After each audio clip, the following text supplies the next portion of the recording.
Campaigning, fundraising, debates, more fundraising, 2 conventions, more debates, and finally, the vote. The U.S. presidential election happens every 4 years on the first Tuesday in November, but Election Day is really just the last step in a years-long process. It starts with the primary, when states vote on who should be the nominee for each political party.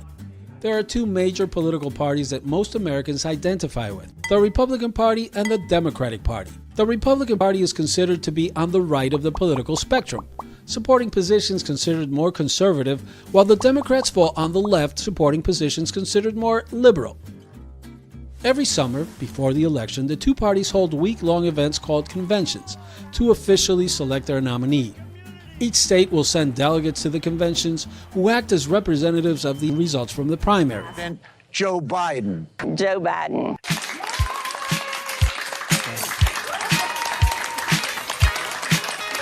The candidate who wins the majority of those delegates then accepts the nomination.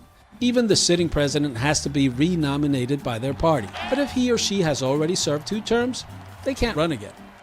Once the nominees are secured, it's on to the general election. Although the nominees may attack each other as they campaign, they won't actually face off until the debates a month before the election.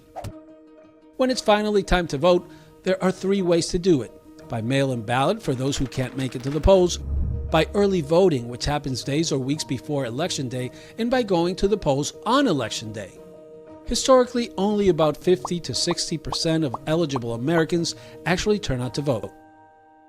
In the United States, the candidate with a majority of the votes doesn't automatically win. The U.S. uses a system called the Electoral College, which gives each state a certain amount of electoral votes. The amount of electoral votes a state gets is determined by how many representatives they have in Congress. If a candidate gets the most votes in a state, they get the electoral votes for that state, except in Nebraska and Maine, where they are awarded based on a statewide and district results. You need 270 out of 538 electoral votes to become president. Some states have historically voted Republican and are called red states. Others have historically voted Democratic and are called blue states. Some states are swing states, which means voters have swung between Democrats and Republicans depending on the election year. In a normal year, if the election is a landslide, the results could get called shortly after polling stations close in the evening. Thank you. But if it's close, candidates won't give their victory or concession speeches until the wee hours of the morning. If it's super close, candidates can request a recount in certain states. In 2000, George Bush won the state of Florida by just about 1,700 votes.